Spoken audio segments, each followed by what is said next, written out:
Assalamualaikum warahmatullahi wabarakatuh. Balik lagi bersama Kang Mas Bro di kesempatan kali ini, karena masih banyak dari teman-teman kita yang bingung ya, karena masih belum punya motor, mau beli Beat apa Scoopy sih, seperti itu ya. Karena masalah uang sih, kalau dilihat dari segi keuangan ini sudah jauh berbeda ya teman-teman. Dari harganya ini jauh berbeda, lebih murah Honda Beat dan lebih mahal Honda Scoopy teman-teman. Oke, namun sebelumnya bagi teman-teman yang ingin membeli Beat atau Scoopy, silahkan tekan dulu tombol like-nya sebagai wujud dukungan teman-teman semuanya untuk video kali ini. Oke, langsung saja teman-teman. Sebelum kita bahas tentang beberapa fitur-fitur yang dimiliki dari Beat dan Honda Scoopy, saya akan jelaskan harganya terlebih dahulu. Dimana untuk Honda Beat ini ada 3 macam ya. Yang saya perlihatkan di sini adalah Honda Beat tipe CBS, yaitu 17.720.000, dan di atasnya ada Beat tipe ISS yaitu 18.380.000, dan ada yang tipe Deluxe ya, yaitu harganya 18.480.000 rupiah. Dan untuk Scoopy-nya ini selisihnya lumayan banyak, yaitu 20.600.000 rupiah. Itu untuk OTR Jawa Tengah ketanggungan Brebes tepatnya. Harga itu belum termasuk cashback atau potongan ya teman-teman. Jadi ibaratnya masih dinego lah, seperti itu. Jadi belum harga net, masih OTR itu harga on the road ya teman-teman. Jadi misalkan satu Jawa Tengah itu harganya sama, nanti ada cashbacknya atau potongannya. Oke, langsung saja teman-teman semuanya. Dari segi desain, Honda Beat dengan Honda Scoopy ini memang sudah sangat berbeda sekali. Tapi perlu teman-teman ketahui ya, di sini untuk Honda Scoopy ya, ini tampilannya seperti ini. Oke, yang pertama saya akan jelaskan dulu di sini untuk jarak terendah ke tanah ya antara Scoopy dan Honda Beat teman-teman. Ya, sekilas sih memang nggak ada bedanya seperti ini teman-teman. Namun untuk jaraknya yang Scoopy ini 143 mm, dan untuk yang Honda Beat-nya itu 147 mm. Jadi memang lebih tinggian ya, dari tanah itu lebih tinggi di Honda Beat-nya teman-teman. Namun nanti posisi duduk itu nggak jauh berbeda. Karena apa? Meskipun Honda Beat itu agak lebih tinggi, tapi joknya itu tidak selebar Honda Scoopy teman-teman. Karena Honda Scoopy ini memiliki jok yang lebih lebar seperti itu ya. Jadi bagi teman-teman kalau untuk jarak jauh ya masih mending menurut saya sih ambilnya Scoopy ya, karena kalau jarak jauh ini joknya lebar, enak, lebih enak. Jadi lebih inilah, kalau posisi duduknya nggak cepet capek. Berbeda dengan Beat, ini joknya agak lebih ramping ya. Kalau Scoopy kan bodinya gede, kemudian joknya juga lebar. Itu kalau dari segi tingginya teman-teman. Kalau dari beratnya juga berbeda ya. Kalau Honda Scoopy ini lebih berat dari Honda Beat sih. Honda Scoopy itu beratnya 99 kg berat kosongnya, kalau yang Beatnya itu 90 ya. Kemudian kapasitas tangkinya lebih besar di Honda Beat teman-teman sekarang. Kalau Honda Scoopy 4 liter, kalau Honda Beatnya sekarang 4,2 liter. Kalau bagasinya juga lebih besar. Kalau bagasinya ini lebih besar di Scoopy teman-teman.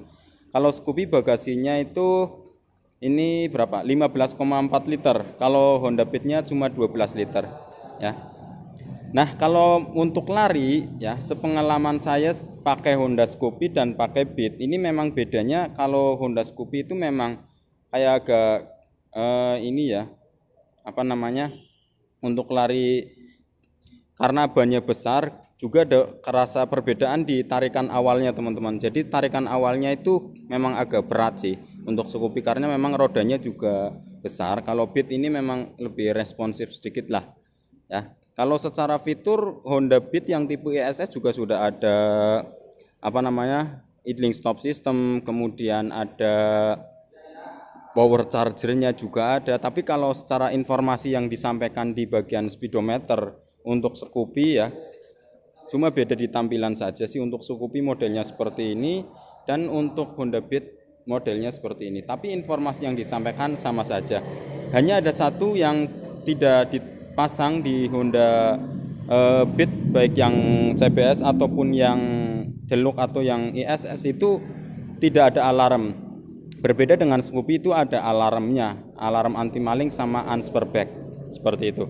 Sistem pengereman pun sama ya, sama-sama menggunakan kombi brake system, di mana saat rem belakang ini ditarik, depan dan belakang mengerem secara bersamaan. Honda Beat juga sudah CBS ya. Nah, kalau untuk bannya ini memang berbeda. Untuk Honda Scoopy itu lebih besar karena ringnya cuma 12, Honda Beat ringnya 14. Model velgnya berbeda ya. Untuk pengereman sih sama-sama menggunakan cakram hidrolik piston tunggal, suspensinya sama-sama menggunakan teleskopik. Ya, model disnya juga bisa teman-teman lihat kesamaannya seperti itu. Nah, kalau Honda Scoopy itu di power chargernya ada di sini teman-teman. Bagian sini power chargernya. Kalau untuk Honda Beat nanti yang ada power chargernya di sini. Tapi lebih lega di bagian Scoopy sih seperti ini. Ya. Kemudian untuk di bagian footstep belakang Honda Beat masih biasa karet berwarna hitam, lapisan hitam seperti ini. Besi berlapis karet hitam. Kalau yang Honda Scoopy-nya dia lebih sporty menggunakan aluminium berwarna silver. Ya, keduanya sama-sama masih dilengkapi dengan kickstarter di bagian belakang seperti ini. Tapi nanti perbedaannya yang saya rasakan saat menggunakan Honda Scoopy itu nggak enaknya kalau dipakai di jalan yang ini teman-teman. Jalan rusak itu kurang enak karena bannya itu besar. Jadi kerasa kalau ada lubang sedikit justru malah menurut saya kurang enak untuk mengendalikan setangnya. Nggak selincah di Honda Beat-nya. Kalau Honda Beat-nya ini untuk di jalan rusak ini lebih lincah sih ya. Kalau masalah tenaga buat boncengan ya namanya motor 110 cc ya. Ini ya tetap berbeda dengan yang cc di atasnya. Kalau di sini keterangan dari mesinnya itu kalau yang Scoopy itu 108,2 cc teman-teman. Nah, sedangkan Honda Beat yang terbaru ini 109,5 cc. Ya, perbandingan kompresinya untuk Scoopy 9,5 banding 1, kalau Honda Beat-nya itu 10,0 banding 1. Kemudian torsi maksimumnya 9,4 untuk Scoopy dan 9,3 untuk Honda Beat. Kemudian 6000 rpm untuk Honda Scoopy dan 5500 untuk Honda Beat-nya teman-teman. Itu yang berbeda ya. Untuk Scoopy pun ada dua macam, tipe stylish dan tipe sporty ya. Hanya berbeda di varian warna sih nanti, sama bagian warna-warna velgnya. Kalau secara harga masih tetap sama saja. Nah, kalau di area kami pembelian Honda Beat itu spionnya dapat spion plus yang menyala, namun Scoopy tidak ada Scoopy menggunakan spion plus yang menyala seperti itu teman-teman. Jadi menurut saya sih entah itu mau beli Scoopy atau Beat ya, kembali ke selera. Kemudian sesuaikan dengan kantongnya, artinya keuangannya. Kalau untuk masalah lari sih ya namanya motor ibaratnya cc kecil ya kemampuannya segitu. Tapi seperti ini teman-teman, motor baru misalkan Scoopy atau Beat nggak bisa lari, ini biasanya juga ada kebiasaan dari awal beli jarang buat lari. Ini juga akan berpengaruh sih katanya ya dari pihak mekanik. Saya pernah ngobrol, motor saya berat padahal motor masih baru, itu jarang dipakai, kemudian jarang buat lari juga, itu akan berpengaruh juga sih teman-teman. Jadi berbeda yang sering dipakai kemudian sering buat lari, ini memiliki tenaga yang juga berbeda tentunya seperti itu, apa kebiasaannya lah. Kalau kebiasaan nggak pernah dipakai nanjak, buat nanjak juga akan terasa berat. Tapi kalau sudah biasa buat nanjak, otomatis itu sudah menjadi kebiasaan motor itu nanjak sehingga terasa lebih enak.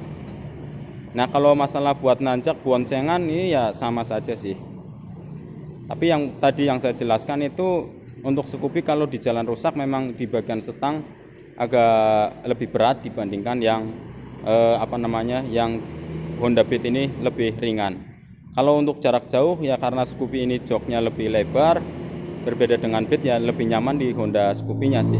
Tetap semua produk motor apapun itu ada plus minusnya ya teman-teman. Tinggal kita sesuaikan saja pada penggunaannya seperti itu. Oke, mudah-mudahan informasi ini bermanfaat kepada teman-teman yang ingin membeli Beat atau Scoopy atau masih bingung antara Beat atau Scoopy. Oke, terima kasih. Jangan lupa like, komen, dan share. Assalamualaikum warahmatullahi wabarakatuh.